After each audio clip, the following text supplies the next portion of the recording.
Assalamualaikum warahmatullahi wabarakatuh. Waalaikumsalam warahmatullahi wabarakatuh. Selamat pagi semuanya. Selamat pagi. Gimana kabar kalian? Alhamdulillah sehat.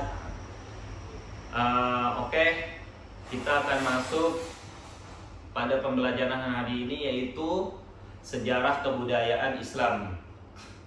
Kita akan membahas tentang hijrah Nabi Muhammad SAW ke Madinah.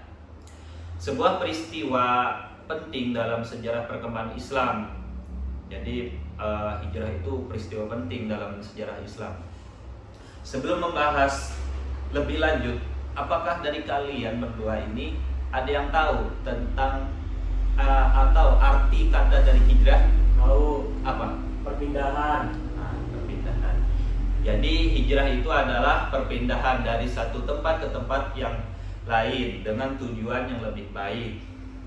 Dalam sejarah Islam, hijrah itu merujuk pada perpindahan Nabi Muhammad SAW dan para sahabat dari kota Mekah ke Madinah pada tahun 622 Masehi.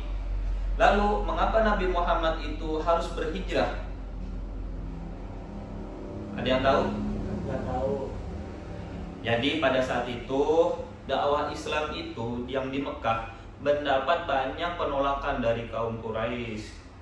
Nabi dan para pengikutnya itu sering mengalami tekanan, penghinaan, dan bahkan penyiksaan. Kaum Quraisy merasa bahwa ajaran Islam mengancam kedudukannya dan tradisinya yang mereka pegang itu. Di sisi lain, masyarakat Yathrib itu yang kemudian dikenal sebagai Madinah menerima ajaran Islam dengan baik. Mereka bahkan mengundang Nabi Muhammad untuk datang menjadi pemimpin yang dapat menyatukan masyarakat di sana.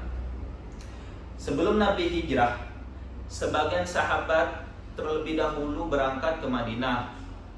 Nah, setelah mendapat izin dari Allah Subhanahu wa taala, Nabi Muhammad SAW dan sahabat dekatnya itu Abu Bakar As-Siddiq memulai perjalanan hijrahnya.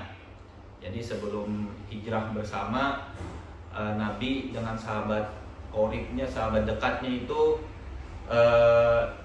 datang terlebih dahulu ke Madinah, memulai perjalanan hijrah.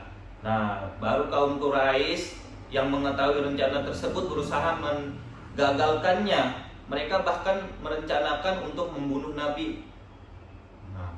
Namun, dengan pertolongan Allah, Nabi berhasil meninggalkan rumahnya dengan aman.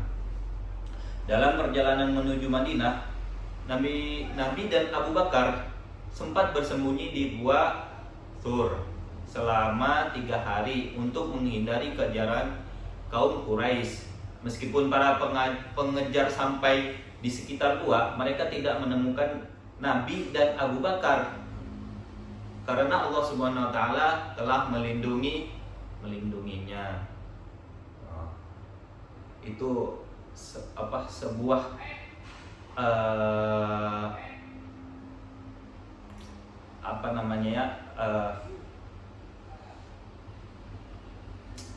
sebuah pertolongan dari Allah, telah melindungi Nabi kita dan sahabatnya itu Abu Bakar. Setelah keadaan aman, perjalanan dilanjutkan menuju Madinah. Sesampai di sana, Nabi Muhammad disambut dengan penuh kegembiraan oleh penduduk Madinah. Mereka sangat bahagia karena kedatangan Rasulullah SAW itu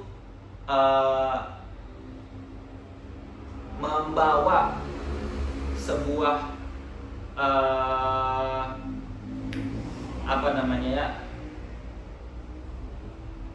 sebuah perdamaian, sebuah ketentraman bagi masyarakat Yathrib yang di Madinah itu. Setelah hijrah, Nabi Muhammad membangun masyarakat Islam yang kuat. Salah satu langkah pertamanya yaitu yang dilakukan adalah membangun masjid sebagai pusat ibadah dan kegiatan umat Islam. Selain itu, Nabi juga mempersaudarakan kaum muhajirin, yaitu umat Islam yang datang dari Mekah.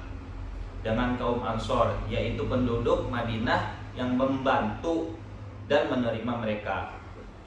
Peristiwa hijrah memiliki banyak hikmah yang kita dapat teladani. Pertama itu hijrah mengajarkan kita untuk tetap sabar dan istiqomah dalam menghadapi segala kesulitan. Kedua, hijrah menunjukkan pentingnya pengorbanan demi mempertahankan kebenaran. Nah, ketiga, hijrah mengajarkan persaudaraan, kerjasama, dan saling membantu sesama manusia. Jadi karena besarnya makna peristiwa ini, hijrah Nabi Muhammad SAW itu dijadikan sebagai awal penanggalan dalam kalender hijrah yang digunakan umat Islam hingga saat ini. Baik, dari materi yang telah kita pelajari dapat disimpulkan bahwa Nabi Muhammad SAW ke Madinah itu merupakan peristiwa penting, sejarah penting bagi kita yang mana itu menjadi titik awal berkembangnya masyarakat Islam yang lebih kuat dan teratur. Peristiwa ini juga mengajarkan nilai kesabaran, pengorbanan, dan persaudaraan yang dapat kita terapkan dalam kehidupan sehari-hari kita gitu. Demikian pembelajaran hari ini, semoga yang disampaikan dapat menambah pengetahuan dan kecintaan kita terhadap sejarah Islam. Amin. Mungkin cukup sekian dari materi hari ini. Saya tutup dengan alhamdulillah. Alhamdulillahirabbil alamin. Sekian, terima kasih. Assalamualaikum warahmatullahi wabarakatuh. Waalaikumsalam warahmatullahi wabarakatuh.